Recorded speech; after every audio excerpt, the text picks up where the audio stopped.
Kalau aja harga RAM itu masih normal, mungkin gua akan memilih motherboard ini sebagai motherboard B850 terbaik. Karena dengan budget under 3 juta di sini tuh kita sudah mendapatkan 3 slot PCIe 5, 1 slot untuk GPU dan 2 slot untuk M.2 NVMe. Dan bahkan dia juga sudah memiliki chip Wi-Fi, portnya juga cukup lengkap dan bahkan dia punya spek VRM yang cukup gacor juga nih. Maka dari itu di sini gua akan mencoba membahas motherboard ini se-worth it apa sih? Oke, jadi ini adalah motherboard dari Maxsun Terminator B850M Pro Dark Wi-Fi. Brand yang datang dari China di tengah popularitas brand hardware yang mostly datang dari Taiwan. Nah, Maxsun ini sebenarnya udah eksis cukup lama di market lokal China dan juga global. Ya mungkin penetrasi market Indonya nih masih baru-baru ini, atau sebenarnya sih udah lama tapi baru kelihatan lagi sekarang-sekarang ini. So ya, mereka ini sebenarnya udah dikenal lewat produk motherboard dan juga GPU-nya. Yang sebelumnya gue udah sempat sih review motherboard B850 mereka yang entry level tuh, dan pengalaman gue cukup positif menggunakan motherboard tersebut. Dan kali ini giliran motherboard kelas mid-range mereka. Nah, karena ini pakai chipset B850, tentu secara soket dia menggunakan AMD AM5. Jadi dia support semua CPU Ryzen mulai dari 7000 sampai 9000 series. Pun nanti jika akan datang CPU Ryzen baru yang masih jalan di soket ini, dia tinggal update BIOS aja. Yang nanti BIOSnya juga akan gua bahas karena punya tampilan yang cukup menarik nih. Nah, kemudian di seri Terminator ini sendiri, dia menawarkan desain yang lebih cakep nih dibandingkan seri entry levelnya. Heatsinknya pun lebih tebal-tebal dan lebih banyak, dan secara PCB juga terasa lebih tebal, yang di sini menggunakan 8 layer PCB. Adapun di seri mid-range ini, Maxsun mulai menawarkan spek power phase VRM yang lebih tinggi, di mana diklaim dia mampu menghandle TDP CPU sampai 300 watt. Yang di atas kertas sih ini harusnya bisa ya memaksimalkan performa CPU Ryzen 9 9000 series. Nah, di motherboard ini bahkan membawa 3 slot M.2 NVMe yang salah duanya merupakan PCIe 5x4. Namun memang untuk hal ini dia jadi mengorbankan slot ketiga di mana hanya berjalan di PCIe 4x2 saja. Namun ya ini bisa dimaklumi lah, sebab motherboard ini membawa chipset B850 yang memang secara jumlah PCIe lane itu cukup terbatas. Dan sebenarnya untuk slot PCIe x16-nya di sini ada 2 buah loh, dan slot utamanya itu udah jalan di PCIe 5x16. Lalu buat yang slot kedua itu jalan di PCIe 4x4. Jadi sebenarnya motherboard ini ngasih slot PCIe yang berlimpah dan bahkan berjalan di protokol terbaru. Tapi ya memang untuk beli SSD NVMe-nya di keadaan saat ini itu lagi nggak enak banget sih buat kantong. Nah, anyway di sini untuk heatsink dari NVMe-nya sendiri juga dikasih dan tebal-tebal nih, dan bahkan juga dapat thermal pad-nya untuk setiap slot. Oh ya, hampir lupa mention kalau slot PCIe GPU utamanya itu punya semacam mekanisme eject yang mempermudah nih lepas pasang GPU. Ini bakal kepake banget kalau masang cooler yang sampai nutupin slot GPU-nya. Anyway, untuk motherboard Maxsun Terminator ini tuh ada beberapa variannya lagi. Seperti untuk varian warna aja di sini tuh ada 2 jenis, yaitu hitam yang seperti yang gue review dan juga ada yang warna putihnya. Terus juga di sini ada versi yang reguler dan juga ada versi yang pro. Yang versi reguler ini desainnya itu sedikit berbeda dibandingkan yang versi pro ini, dan tentu secara spesifikasi itu tidak lebih baik dibandingkan yang versi pro. Ini versi pro itu lebih tinggi speknya. Dan tentunya juga nanti secara harga untuk yang versi reguler itu dijual lebih murah dibandingkan versi Pro ini. Mungkin ya ada opsi alternatif kalau kalian mau nge-save budget nih. Nah, untuk port di sini tuh lumayan berlimpah, di mana ada 8 USB-A, 1 HDMI, dan 1 display port. Dan ada 1 USB-C, tombol clear CMOS-nya pun juga ada, dan beragam audio jack juga lengkap nih, termasuk SPDIF buat speaker tertentu yang membutuhkannya. Dan selain di sini disediakan LAN port, di sini juga udah include Wi-Fi chip yang berjalan di Wi-Fi 6E. Jadi kita tinggal pasang antenanya aja.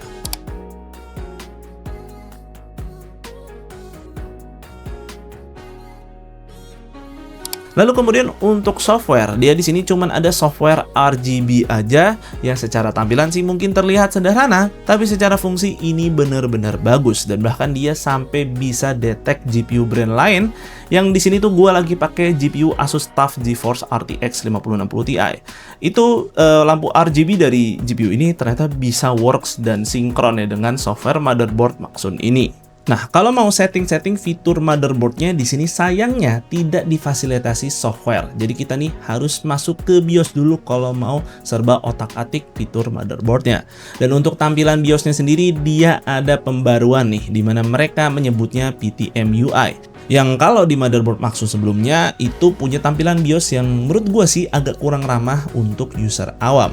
Tapi kali ini dengan PTM UI terbaru, fitur-fitur penting itu langsung ditaruh di paling depan, seperti ya kayak easy mode gitulah tampilannya. Jadi kita tinggal klik-klik aja nih macam fitur XMP, PBO, dan ada resizable bar. Bahkan di sini juga ada fitur search, jadi kita bisa langsung cari fitur spesifik yang kita pengen tanpa perlu lagi ubek-ubek setiap tab settingan yang ada. Secara tab menu juga di sini dikasih teks dan icon yang besar, jadi mudah untuk dipahami kalau lagi browsing settingan-settingan tertentu. Dan di sini juga bisa diubah nih tampilannya, walau ya sebatas si backgroundnya aja ya. Nah, untuk pengalaman update BIOS di motherboard ini sendiri itu agak nggak familiar dan mungkin secara tampilan UI itu nggak biasa ya, kayak sebuah motherboard modern zaman sekarang di mana dia ini masih teks-teks berwarna hitam aja. Sebenarnya di sini si Maxun juga ngasih guideline yang cukup detail ya untuk bagaimana kita mengupdate BIOS, tapi memang ini caranya perlu pembiasaan diri aja. Bahkan di sini kita tuh perlu copot semua storage yang ada di motherboard ini dan menyisakan si flash disk yang berisi file update BIOS-nya aja. Jadi memang perlu pembiasaan diri sih step by step-nya. Nah, untuk ngetes performa dari motherboard-nya di sini gua akan ngetes fitur PBO-nya aja. Yang tadi kita bisa lihat di BIOS-nya tuh ada Maxun PBO dan Extreme PBO. Yang di sini gua akan tes menggunakan CPU Ryzen 5 9600X dan menggunakan RAM dual channel 16GB DDR5 6000 di CL28. Dan untuk CPU cooler yang gua pakai di sini yaitu adalah liquid cooler 360 mm. Nah, dari hasil multicore Cinebench R23 bisa dilihat tiap mode PBO menghasilkan peningkatan performa. Untuk mode AMD PBO sendiri, ini adalah fitur PBO yang diaktifkan melalui menu AMD Overclocking, alias ini adalah fitur PBO yang hadir di setiap motherboard AMD AM5. Dan untuk Maxun PBO sendiri, tadi kita bisa lihat ini aktifinnya itu lewat menu utama. Dan kalau kita lihat nih average score-nya mode Maxun PBO ini tuh dia bisa sedikit lebih baik ya dibandingkan mode AMD PBO biasa, dan tentunya Extreme PBO di sini tuh ngasih hasil peningkatan multicore yang paling signifikan di mana sampai 12% dibandingkan mode default. Jadi tentu ini lumayan tinggi sih untuk sebuah fitur yang diaktifkan dengan sekali klik aja. Nah, kalau kita telaah lagi dari sisi clock speed, si 9600X ini tuh bisa menyentuh hampir 5,4 GHz all-core menggunakan Extreme PBO. Ini udah hampir sama dengan maksimum boost clock CPU tersebut. Yang tentu ini sudah kayak seperti semi-semi overclocking yang padahal kita tadi cuman ngeklik doang tuh fiturnya. Dan kalau kita lihat lagi dari sisi package power, itu dari posisi default ke PBO udah makan TDP-nya 2 kali lipat lebih tinggi. Jadi dia bisa tembus sampai di atas 140 watt. Tentu ya sangat-sangat dianjurkan menggunakan cooler yang memadai kalau nyalain mode PBO ini. Ya, jadi overall motherboard Maxun Terminator B850M Pro Dark Wi-Fi merupakan motherboard yang sangat-sangat menarik kalau ini kondisi harga RAM ini lagi normal. Karena bayangkan aja dengan budget under 3 juta dia bisa menawarkan segala macam fitur yang tadi gua udah sebutkan. Dan kalau kita compare nih dengan brand-brand motherboard dari Taiwan itu kalau ya dengan fitur yang sama seperti si Maxun Pro Dark Wi-Fi ini itu perlu harga di atas 3 juta lebih gitu, dan tentu itu jauh lebih mahal ya dibandingkan motherboard ini. Jadi ini punya price point dan price to performance yang sangat-sangat menarik dibandingkan para kompetitor. Walau tentunya di sini motherboardnya tidak sepenuhnya sempurna dan tidak luput juga dari kekurangan, yang dimana di sini bisa gue bilang untuk kekurangannya seperti chip Wi-Fi, di sini dia masih pakai Wi-Fi 6E dibandingkan brand Taiwan lain itu daripada pakai Wi-Fi 7. Ya walau sih ini spesifik banget ya kebutuhannya dan perlu juga nih modem yang support dengan protokol yang sama. Paling yang bener-bener jadi trade off yaitu adalah tadi yang gue sebutkan, yaitu adalah pengalaman update BIOS-nya di mana tampilannya itu rada-rada unfamiliar ya, karena masih teks-teks berwarna hitam yang tentu dibandingkan motherboard modern zaman sekarang kan itu daripada pakai graphical user interface ya. Dan untuk software di sini juga dia nggak punya software yang bisa dijadikan untuk ngotak-ngatik fitur-fitur motherboardnya kayak